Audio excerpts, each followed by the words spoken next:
Mi nombre es José Lionel Espinosa Ventosilla y en esta oportunidad me tocó hablar sobre la introducción del ciclo de carbono. El carbono es un elemento químico no metálico cuyo símbolo es el C. Es uno de los elementos más importantes y abundantes en la corteza de la Tierra y forma parte de todos los seres vivos, como el hombre, los animales y plantas. En principio, el carbono se encuentra en la atmósfera en forma de dióxido de carbono, que viene a ser CO2.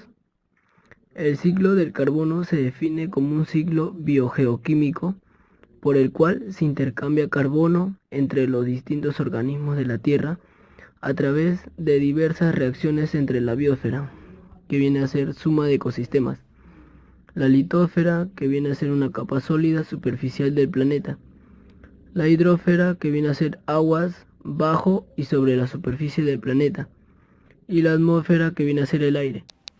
Este intercambio permite que el carbono regrese a la atmósfera y que retorne a los seres vivos. Mi nombre es Geraldine Sayuris Hernández Gutiérrez y en esta oportunidad voy a explicarles en qué consiste el ciclo del carbono. El ciclo del carbono es un proceso complejo y no lineal, es decir, muchas de las reacciones por las que el carbono se intercambia suceden al mismo tiempo. Para entenderlo, hay que partir de la presencia del dióxido de carbono en la atmósfera, que es el principal depósito de carbono.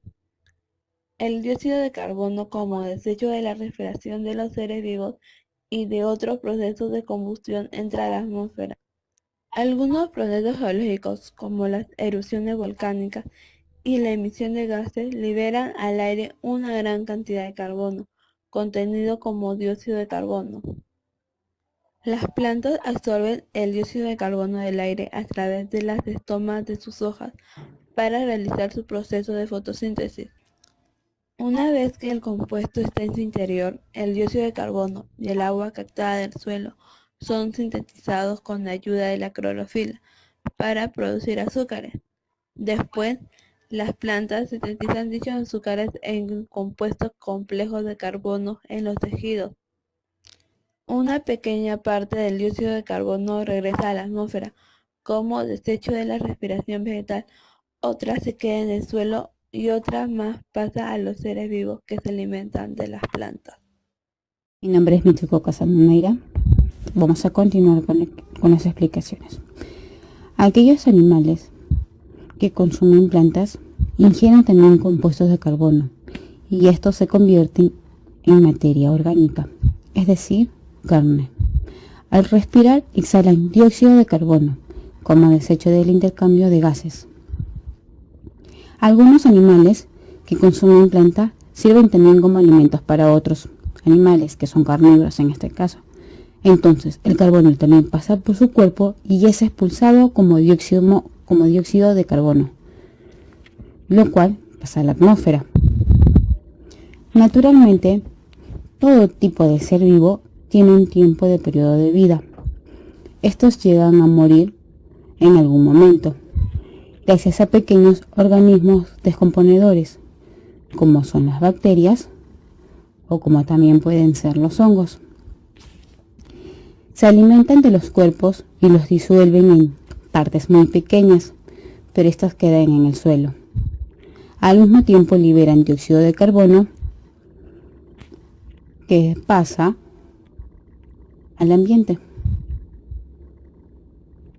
Las raíces de las plantas también absorben las partículas en el suelo con carbono y estas pasan también a formar parte de las estructuras. Estas liberan por medio de la fotosíntesis CO2 y vuelven a la atmósfera. Mi nombre es Logan Pasapera Reyes.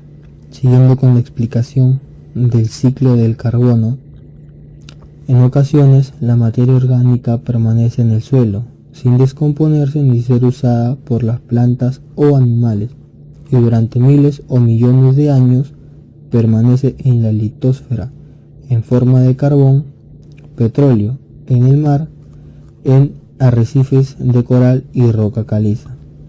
Los primeros dos son combustibles fósiles que posteriormente pueden ser sometidos a la combustión. En el mar, el carbonato de calcio de las conchas de algunos animales, como los caracoles, pasa al fondo marino cuando ellos mueren y a veces forman roca caliza. Si ésta es expuesta al aire libre, se degrada y libera dióxido de carbono a la atmósfera. La fotosíntesis de las plantas y la disolución de los océanos eliminan dióxido de carbono del aire, el cual es devuelto a él por medio de la respiración de los seres vivos, la quema de combustibles fósiles y la descomposición de la roca caliza. Importancia. El ciclo del carbono es uno de los ciclos bioquímicos más complejos y es crucial para el equilibrio de la Tierra, al ser el carbono el principal componente de la materia de los seres vivos. Asimismo, el dióxido de carbono influye en el clima del planeta, ya que atrapa parte de la radiación del Sol y así el calor se mantiene constante e idóneo para la supervivencia. Sin embargo, en las últimas décadas los niveles de dióxido de carbono han aumentado bastante, debido principalmente a la quema de combustible de fósiles, lo que ha contribuido al fenómeno conocido como calentamiento global.